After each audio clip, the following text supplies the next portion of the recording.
আসলে কি আমরা এখানে যে অনুষ্ঠান আয়োজন করেছি আমরা তো কষ্ট না করলেও কিন্তু পারতাম। আসলে নিজের বাস্তব অভিজ্ঞতা থেকে এই পলাশী কলেজের স্টুডেন্ট আমরাও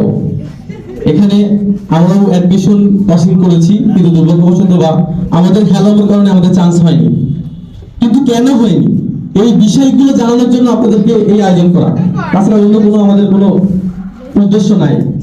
আমাদেরও যে আমরা কিন্তু ন্যাশনাল ইউনিভার্সিটি স্টুডেন্ট, এখানে যারা উপস্থিত পাবলিকের স্টুডেন্ট, আমরা কেন চান্স পাইলাম না এই কথাগুলো জানতে পারবো আমাদের ঘাটতি কোথায়, এই আজকের আয়োজন করা।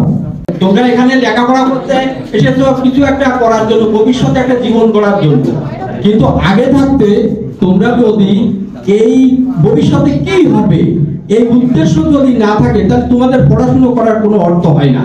ভবিষ্যতে তোমরা কি হতে চাও, কিভাবে জীবনকে গড়তে চাও, তাই এই বিষয়টা তোমাদেরকে ভালোভাবে জানানোর জন্য যারা এই পর্যায়ে বেশ অনেকটা এগিয়ে আছে তারাই তাদের, আমি আমার সংক্ষিপ্ত বক্তব্য এখানে শেষ করছি। ধন্যবাদ।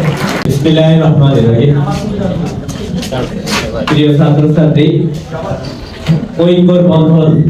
ঐক্য বন্ধন আয়োজিত আজকের এই অনুষ্ঠানে সম্মানিত সভাপতি পলাশী আদর্শ কলেজের সম্মানিত অধ্যক্ষ কুমার মন্ডল এবং আমার সহকর্মী যারা আছেন এবং সাথে সাথে যারা আগন্তুক, আমাদের বিশেষ অতিথি মেডিকেল কলেজ যশোরের একজন সম্মানিত ডাক্তার এবং ঢাকা বিশ্ববিদ্যালয়ের ইংরেজি বিভাগের একজন ছাত্র যারা আমাদের আজকের কিনোট স্পিকার।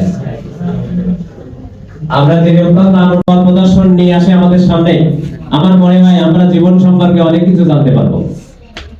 প্রিয় ছাত্রছাত্রী, আমি আর আমার স্যার আমরা এই অনুষ্ঠানের শুভ ধরে রেখে পলাশী আদর্শ কলেজ কিন্তু আদর্শ ধরে রেখে কোনো হই হুল্লা না করে তাদের সম্পর্কে যে বক্তব্য তারা দেবে, তাদের জীবন সম্পর্কে যে বক্তব্য দেবে, তারাও তো অনেক কষ্ট করে ওখানে গিয়েছে। তারা কিভাবে গেল ঢাকা বিশ্ববিদ্যালয়ে, তারা কিভাবে গেল মেডিকেল কলেজে, তারা সেই ব্যাপারে তোমাদের বক্তব্য দেবে, নিশ্চিত বক্তব্য দান করবে। আমি তোমাদের সুন্দর ভবিষ্যৎ কামনা করে আমার বক্তব্য এখানে শেষ করছি। আল্লাহ হাফেজ।